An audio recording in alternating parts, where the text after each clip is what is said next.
नगर पंचायत कप्तानगंज कुशीनगर में एक और नया धोखाधड़ी का खुलासा। आयुष्मान भारत 2011 जनगणना के आधार पर बने गरीबी रेखा के नीचे विजय खेतान पुत्र नत्थूलाल खेतान अपना खेत 3,40,000 में बंधक रखते हैं, जो कि नगर पंचायत अध्यक्ष महोदय करोड़ों रुपए की जमीन की हेराफेरी करके बैनामा कराती है।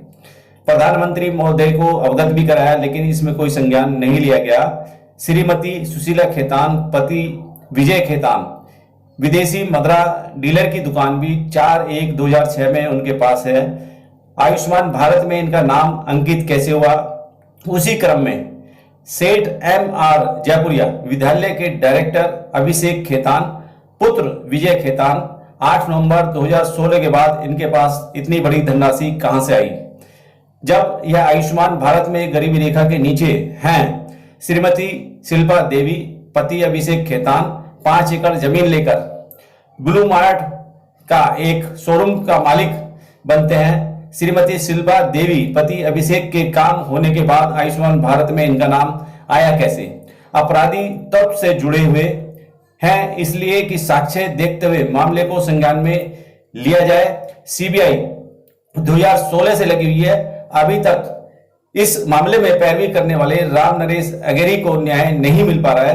क्या उत्तर प्रदेश के मुख्यमंत्री योगी आदित्यनाथ जी या देश के प्रधानमंत्री माननीय नरेंद्र मोदी जी इस मामले को संज्ञान में लेंगे? बार बार आपसे विनती की जा रही है राम नरेश अगेरी द्वारा कि इस मामले का खुलासा करके उनको 1 करोड़ रुपए की धनराशि इनाम में दी जाए, और इसके साथ ही इस मामले में उनको जान से मारने की धमकी भी मिल रही है, जिसके वो बार बार गुहार लगा रहे हैं सरकार से। देश के अच्छे प्रधानमंत्री श्री नरेंद्र मोदी जी और उत्तर प्रदेश के मुख्यमंत्री योगी आदित्यनाथ जी, आप ये बताएं, नगर पंचायत कप्तान पूर्व नगर पंचायत अध्यक्ष महोदया श्रीमती सुशीला खेतान पति विजय खेतान आय से अधिक संपत्ति अब तक CBI द्वारा मामले को संज्ञान में लेने के बाद अभी तक कार्रवाई नहीं हुई, क्योंकि मामला भाजपा के नगर पंचायत अध्यक्ष का है।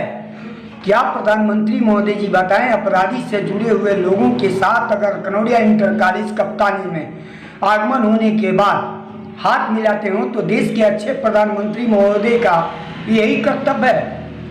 साक्ष्य देने के बाद फिर भी प्रधानमंत्री महोदय जी और उत्तर प्रदेश के मुख्यमंत्री योगी आदित्यनाथ जी, आप ये बताएं कि 2011 जनगणना आधार पर गरीबी रेखा के नीचे रहने वाले व्यक्ति के पास अरबों रुपये की संपत्ति कहां से आ गई, और विदेशी मदिरा के डीलर माननीय सूर्य प्रताप शाही द्वारा आबकारी मंत्री इस वक्त थे 1/4/2006 में, जो उनके आदेश पर विदेशी मदिरा की dealer Shrimati Sushila Khetan wife of Vijay Khetan हुए। तो 2011 में जनगणना के आधार पर गरीबी रेखा नीचे आए कहां से? सेठ MR जयपुरिया विद्यालय के डायरेक्टर अभिषेक खेतान पुत्र विजय खेतान पे 307 का मुकदमा चलने के बाद ये विद्यालय के डायरेक्टर कैसे बने? 8 नवंबर 2016 के बाद इनके पास आय से अधिक संपत्ति इतनी कहां से आई कि इन्होंने विद्यालय का भवन 3.5 एकड़ जमीन कीना? इसकी जांच कराना अति आवश्यक है। मुख्यमंत्री महोदय से सादर निवेदन है कि शिल्पा देवी बहू विजय खेतान की जो 5 एकड़ से लगभग ऊपर जमीन लेकर वो भी गरीबी रेखा के नीचे हैं, क्या प्रधानमंत्री और मुख्यमंत्री के शासनकाल में विजय खेतान जी द्वारा FD bank Rampura road Hata road पर 3,40,000 में 13 खेत बंधक रखकर लिया जाता है? तो क्या कृषि रुक में रहने वाला व्यक्ति गरीबी रेखा के नीचे? इनका आधार कार्ड जांच कराते हुए सरकारी संपत्ति बचाने की कृपा प्रदान करें। अगर आप द्वारा ऐसा नहीं किया जाएगा तो प्रधानमंत्री महोदय और आबली मुख्यमंत्री योगी आदित्यनाथ जी, ये आप सोच लीजिए कि जिस तरह कानून व्यवस्था आप चलाते हैं उस तरह उत्तर प्रदेश में कानून व्यवस्था नाम की कोई राज नहीं है। और माननीय विपक्ष के सारे, अगर कोई भी विपक्ष का नेता अगर इस बात को विधानसभा और संसद भवन में नहीं उठा सकता तो विपक्ष का नेता कहलाने के लायक नहीं है। इसलिए उत्तर प्रदेश 2022 का ख्वाब छोड़ दे। इसलिए बीजेपी की गवर्नमेंट है, जो चाहे वो सब करे। क्या विपक्ष में कोई माई का लाल ऐसा पैदा नहीं है कि हमारे मुद्दे को विधानसभा और पार्लियामेंट में उठा सके? क्योंकि देश की जनता अंतर्राष्ट्रीय का सवाल है। आपका अपना रामनिश अग्रणी, अगर जांच कराने से पहले कहीं मेरी हत्या होती है तो केंद्र सरकार, उत्तर प्रदेश सरकार, जिला प्रशासन और